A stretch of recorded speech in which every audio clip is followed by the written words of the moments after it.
നമ്മൾ കുറച്ച് മലയാളി പട്ടാളം ഫാമിലീസിൻ്റെ ഓണം കളർഫുൾ ആക്കാനുള്ള ഓട്ടത്തിലാണ്.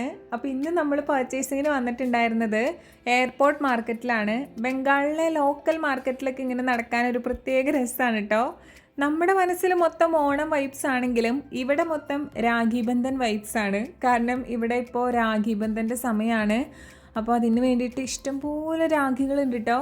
നമ്മളിങ്ങനെ സഹോദരൻ്റെ കയ്യിൽ സഹോദരിമാർ കെട്ടിക്കൊടുക്കുന്ന രാഖി ഉണ്ടല്ലോ, സ്വപ്നക്കൂട് സിനിമയിലൊക്കെ കണ്ടിട്ടില്ലേ, അതുപോലെ. നമുക്ക് പിന്നെ അതത്ര ആവശ്യമില്ലാത്തതുകൊണ്ട് നമ്മൾ ആ ഏരിയയിൽ അത്ര അങ്ങോട്ട് നിന്നില്ല. പകരം കുറച്ച് ഫാൻസി ഐറ്റംസ് ഒക്കെ വേറെ വാങ്ങിച്ച് നമ്മളിങ്ങനെ തേരാപ്പാര നടക്കുവാണ്. ഇതിപ്പോൾ വീക്ക് ഡേ ആയതുകൊണ്ട് അങ്ങനെ മാർക്കറ്റിൽ വലിയ തിരക്കും കാര്യങ്ങളൊന്നും കണ്ടില്ലായിരുന്നു. അതല്ല, വീക്കെൻഡ് ആണെങ്കിൽ നല്ല തിരക്കും കാര്യങ്ങളും ഉണ്ടാവും കേട്ടോ പറഞ്ഞത്. നമ്മുടെ മിലിറ്ററി സ്റ്റേഷൻ്റെ ഏറ്റവും തൊട്ടടുത്തുള്ള മാർക്കറ്റിലാട്ടോ നമ്മൾ എപ്പോഴും പോകാറുള്ളത്. ഞാൻ വീഡിയോസൊക്കെ ചെയ്യാറുണ്ട്.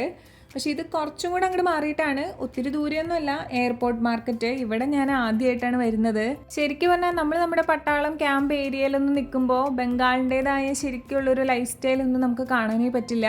അങ്ങനെയൊന്നും അറിയണമെന്നുണ്ടെങ്കിൽ ഇതേപോലത്തെ ലോക്കൽ ഏരിയാസിലൊക്കെ ഒന്ന് വരണം. അപ്പോൾ ബംഗാൾ എന്താണെന്നും ബംഗാളിൻ്റെ ലൈഫ് സ്റ്റൈൽ എന്താണെന്നൊക്കെ കറക്റ്റായിട്ട് മനസ്സിലാക്കാൻ പറ്റും കേട്ടോ. ഇപ്പോൾ കുറച്ച് തിരക്ക് പിടിച്ച സ്ഥലങ്ങളൊക്കെ ആണല്ലോ. അതല്ലാതെ ശരിക്കും ഉൾഗ്രാമങ്ങളിലേക്കൊക്കെ പോവുകയാണെങ്കിൽ കുറച്ചുകൂടെ ബംഗാൾ മനസ്സിലാക്കാൻ പറ്റും. പക്ഷേ അതിനുള്ള അവസരമൊന്നും എനിക്ക് കിട്ടിയിട്ടില്ല.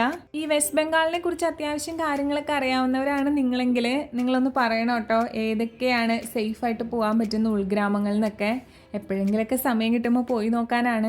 ഓണപ്പരിപാടിക്ക് വേണ്ടിയിട്ട് നമ്മൾ കുറച്ച് മത്സരങ്ങളൊക്കെ പ്ലാൻ ചെയ്യുന്നുണ്ട്. അപ്പോൾ അതിന് വേണ്ടിയിട്ടുള്ള ഐറ്റംസ് ഒക്കെ പർച്ചേസിങ്ങിലാണ്. പിന്നെ നമ്മൾ ഈ കുടമടി മത്സരം നമ്മളങ്ങനെ ഒഴിവാക്കാൻ പറ്റില്ലല്ലോ. സോ അതിന് വേണ്ടിയിട്ട് കുടവും വാങ്ങിച്ചിട്ടുണ്ട്. നമ്മളൊരു ഈവനിങ് ഒക്കെ ആയപ്പോഴാണ് ഷോപ്പിങ്ങിന് വേണ്ടി ഇറങ്ങിയത്. പിന്നെ ഒന്ന് ഇരുട്ടി തുടങ്ങിയപ്പോഴേക്കും ഞങ്ങൾ വേഗം പോന്നു കേട്ടോ. നാട്ടിൽ നമ്മൾ വളരെ കോമൺ ആയിട്ട് ചായയും പരിപ്പോടെയും പഫ്സും ഒക്കെ കഴിക്കുന്ന പോലെയാണ് ഇവിടെ നമ്മൾ ചായയും മോമോസൊക്കെ കഴിക്കുന്നത്.